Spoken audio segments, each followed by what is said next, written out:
Computer Security Day, NetSafe has set up a monitored experiment. We've brought in some experts from IBM, and we've brought in 4 actors who represent the New Zealand online population. What we're going to do is we're going to get those actors to carry out a series of tasks online, representative of what they would do in their normal lives, and we're going to monitor how the traffic flows to and from their computers and ascertain if and when they are attacked and how those computers are compromised. Today the users are going to be using very basic sort of bog standard machines. These are things that probably find their way to many homes around the country. These computers are really not well secured against the potential attacks from the internet, but that's representative of many New Zealand computers. The firewall is turned off on these machines. Many people don't turn their firewalls on anyway, and they obviously have no antivirus or anti-spyware software installed on them. So what we've done this morning is we've taken all 4 computers and given them a direct connection into the internet. But the trick is effectively we ran all of those connections through a special little box that was provided to us by IBM, and that little box just has a look at all the traffic that's going backwards and forwards from the computers to the internet and back again, and kind of tells us what's happening each time one of them talks to each other. 3, 2, 1, go.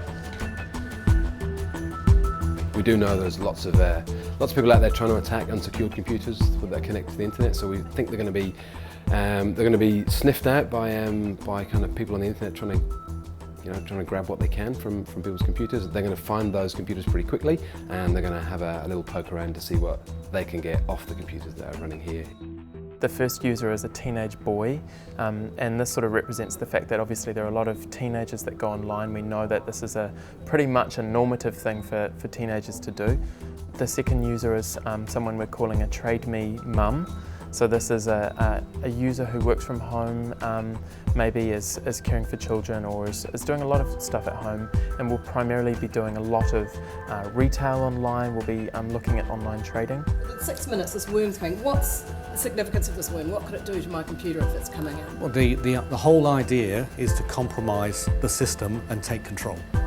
So once For they've what actually, purpose? the purpose is so that the actual attacker remotely can obtain information which is personal, could be credit card details of that individual, and they could be then used for identity theft or to take over the whole system without the user being aware of it, and then use its resources to attack other systems. We then have a sort of mid-20s, early 30s male user who's going online. He's also communicating online, trading online, and probably looking up some media, consuming some videos and movies. The final user is someone we've called the Nana, and the Nana is an older user, and that person is communicating online probably in more simple ways, and they're also doing a lot of genealogy online and some of the things that are more typical of seniors' use of the internet. Very quickly, a lot of those computers were certainly sniffed out.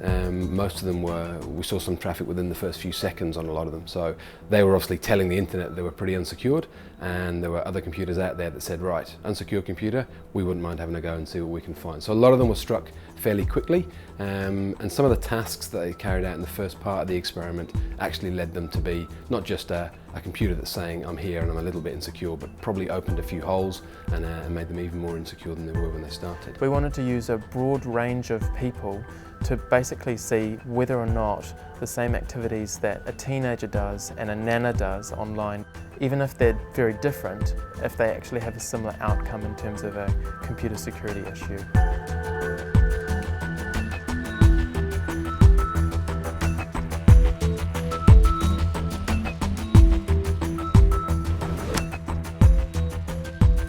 The numbers are what the numbers are. I mean, we got the attacks that we got. We didn't. You couldn't really compare it to anything else because we don't have a similar experiment to compare it to.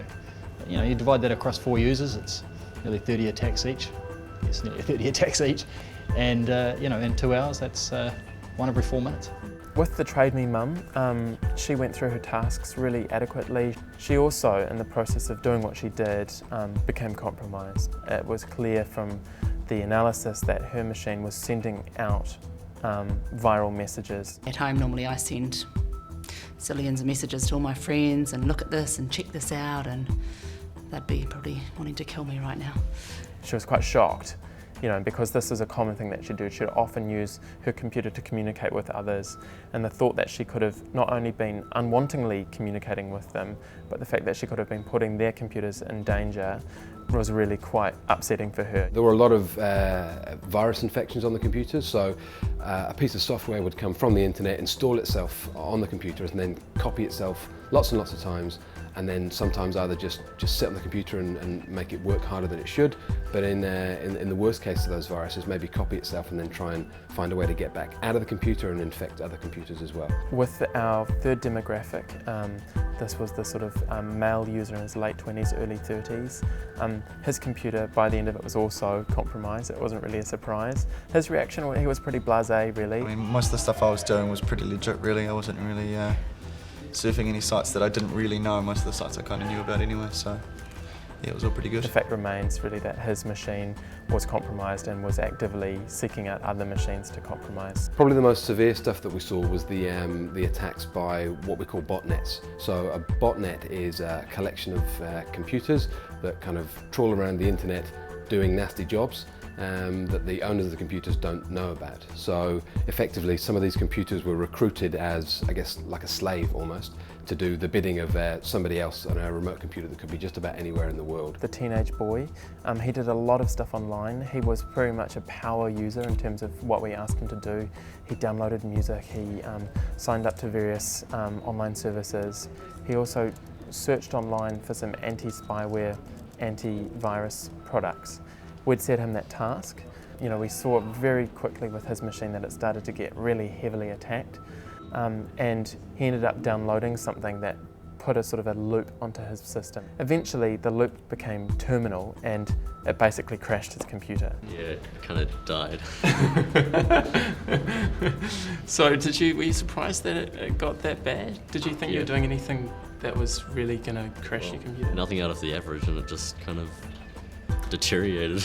I think he was really shocked afterwards. I was really surprised how shocked he was that he could have been duped by something that he thought was a legitimate antivirus product. A person that would write a botnet might just be an over-curious teenager, or somebody who's learned how to do it and is just having a crack at seeing how clever they are. At the worst end of the scale, the people that occupy botnets or make botnets are involved in organised crime.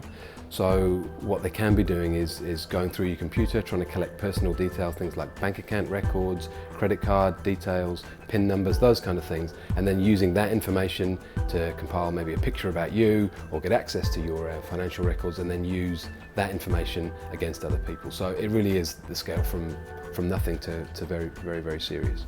The final user was Nana, and she did a lot of things online, a lot of things that we'd expect a senior to do when they use cyberspace. She proceeded through her tasks quite well. She didn't seem to sort of have any major issues. In the end, when we talked to her, she was very surprised to find out that she had been compromised and that her computer was actually a slave to a botnet. She really was quite distressed by that. So you think that your computer was okay? Did you think it was compromised at all? I haven't found that. I haven't found that it's slowed down. I haven't found that I've had pop-ups. Would it surprise you to know that your machine has actually been infected by a Trojan? Yes. Yeah, and it was actually trying to compromise the other machines from your machine. Right, well, yes, that surprises me. There's a combination of security and behavioural things that put a computer at risk. And for each different profile, there was a different outcome. But in the end, all the computers were attacked and all of the computers would eventually have been compromised. Computers connected to the internet are vulnerable. There are potentials out there for them to be attacked and for your computer to be compromised. A lot of people think of that they lock the doors on their house and so forth before they leave, and they think about that level of security, but they don't understand how to lock the doors on their computer. Challenges to your computer security exist in a range of places in cyberspace. So you really need to be educated about what you need to do to keep your computer safe, and also, once it's safe, how to keep it safe. They need to keep their software up to date, especially the operating system. They need security software, that's antivirus and anti-spyware software, and they need an active firewall. And then from there, they need to keep their passwords strong, they need to understand the kind of trickery that goes on the net, try to get some understanding of the environment, and make themselves a more difficult target.